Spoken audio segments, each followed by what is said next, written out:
What's up, everybody? My name is Darren from Heroes Avenue, and I'm back. I went on vacation last week for Thanksgiving, and I was in Lake Tahoe. It's so nice out there. Unfortunately, it did not snow at all, so I bought my snow boots for nothing. But it was fun nonetheless. But I'm back, and I'm happy to talk about comic book movie news again. All right, so for today, I want to talk about Wonder Woman first. It's just gonna be a short announcement, and then we're gonna talk about the John Diggle Green Lantern story that was released today.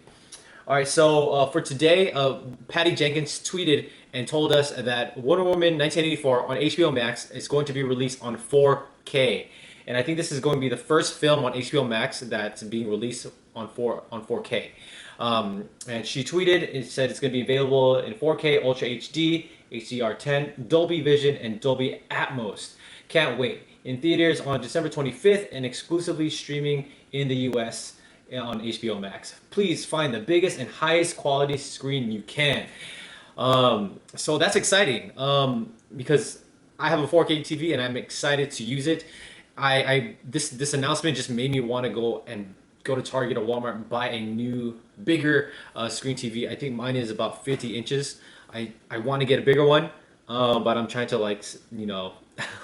just I don't need one. I feel like getting a TV, like I don't want to just be one of those people that just just get one of those urges just to get a big TV just to get one.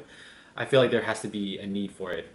As if like my if my TV suddenly broke down, then I would need to go ahead and buy a new TV. But right now, I'm fine. My TV works perfectly.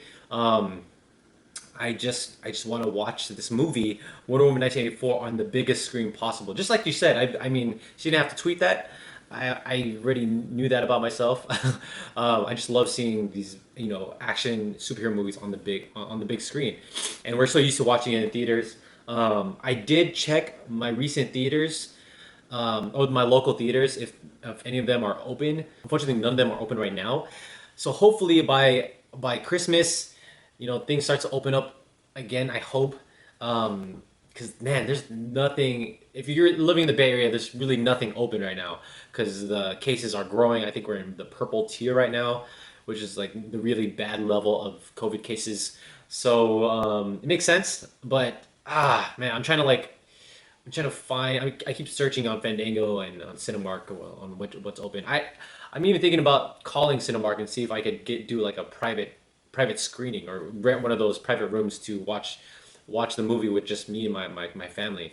I think that would be dope. Just pay them like $100 or 120, however much it is, and just do that because I want to watch this movie in the biggest, on the big screen, right? So I mean, it is what it is. I mean, if anything, I'll just watch it at home, super chilled out in my PJs and eat popcorn. So yeah, what are you guys gonna do? I know it's last time I made a video about this. A lot of people were complaining that you know Wonder Woman 1984 is not going to be released internationally, right? Because HBO Max is only exclusively streaming in the US. So for everyone else, like, what is your plan? How to watch this movie? Are there any theaters nearby locally that are open? For people that are in the US, like, are you guys going to get HBO Max just for Wonder Woman, or are you gonna keep it? And like, if you're in the Bay Area, let me know what theaters are open, so I could go over there and watch the movie. But yeah, let me know in the comments below, and let me know what you think. All right, so the next thing I want to talk about is this John Diggle Green Lantern article that was released on Deadline earlier today. So John Diggle, the character on Arrow, played by David Ramsey, he's going to be reprising his role as John Diggle this year, and it looks like he's going to be showing up during the crossover event. And the last time we saw John Diggle, who is the friend of Green Lantern or Green Arrow, John Diggle, he found the power ring for the Green Lantern, implying that he's going to be the next Green Lantern, because people have been advocating for him to become the John Stewart of the CW Arrowverse for Green Lantern. And this was hinted, in other crossover events. When the first Barry Allen from the 1990s, he came to the present day and saw John Diggle, and he asked him, like, why aren't you wearing your ring? Assuming that he was the John Stewart from a different universe, and that kind of hinted to everyone. Oh my God, they're playing up the whole Green Lantern John Stewart rumor that people have been wanting, and so the last time we saw him, the producers of the Arrowverse, they finally did that. They finally let John Diggle become a Green Lantern by finding the Green Lantern ring from the last episode of Arrow, and so John Diggle is going to be coming back in this crossover event, and he's going to be in Superman and Lois, Supergirl, Batwoman, The Flash, and on Deadline it said that he's going to be returning as a mysterious role on Legends of Tomorrow. I think we all know what that is. He's going to be Green Lantern, hopefully, right? Because that's what we've all been wanting.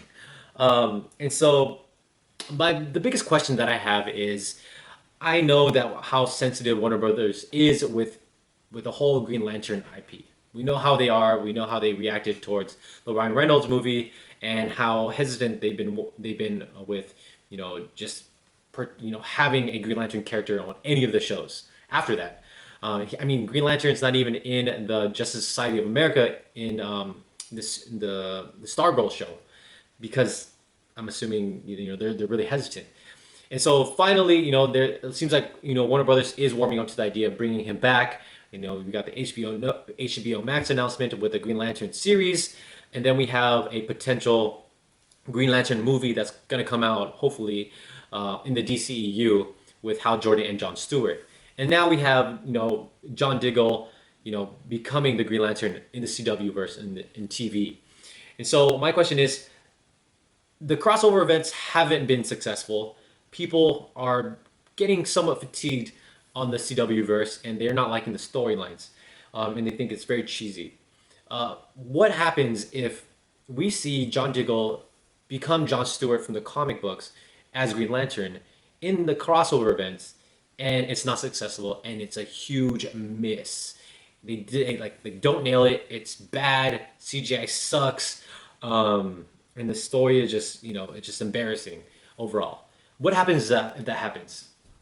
My the scary thoughts in my head is that Warner Brothers totally just removes Jon Stewart from the Green Lantern movie that they want to make with Hal Jordan, and I think that's a terrible idea.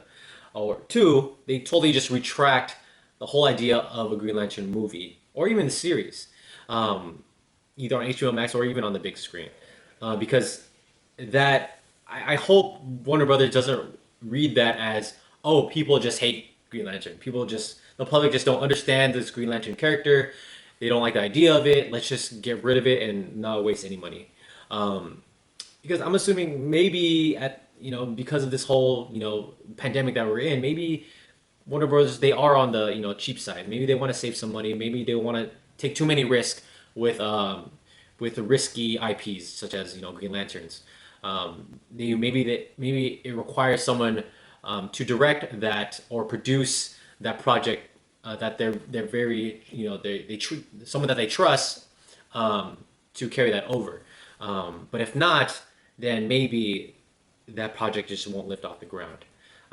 For example, the reason why Warner Brothers gave James Gunn Suicide Squad and instantly gave him a spin-off series for HBO Max that's related to the Suicide Squad is because they trust him. They see his work, they understand what he could do, and they fully trust that guy.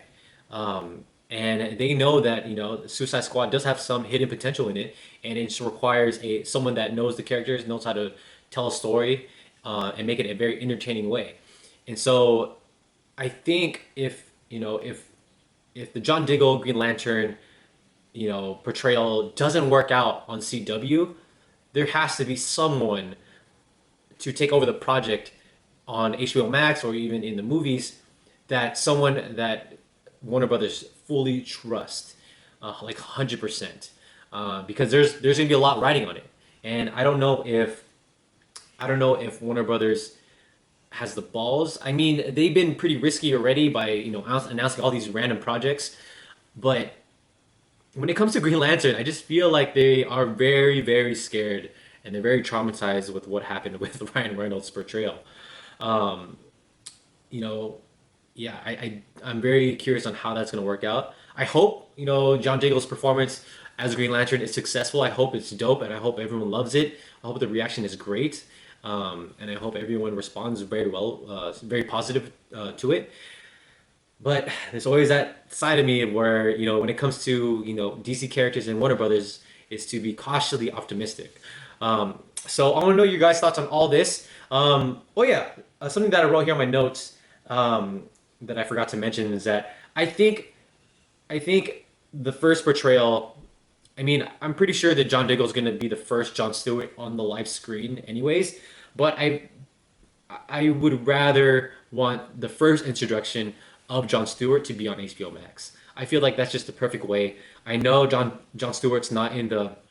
I know his character is not involved in the Green Lantern series on HBO Max right now. But I think that's a huge miss and missed opportunity to just get the audience familiar with that character again. And I think that would have been the perfect opportunity to have a live action John Stewart and just have that be the face and just the first feel of John Stewart and who he is, what he represents, and not the CW version with John Diggle. I mean, no shame to John Diggle. I mean, I love that character, but I think when it comes to the CW verse, there tends to be more negativity around it rather than positive reactions. So yeah, I think the first introduction would be great on HBO Max, and then kind of feel it out, see how the reaction is, and then move him to a Green Lantern movie, just to know that this can work. Because if it's just on CW, I mean, there's potential that it's going to be a miss. So yeah, I want to know your guys' thoughts on all this. A lot to talk about, but I'm glad to be back. And let me know in the comments below. Like this video, subscribe to our channel, and I'll see you guys again. Bye.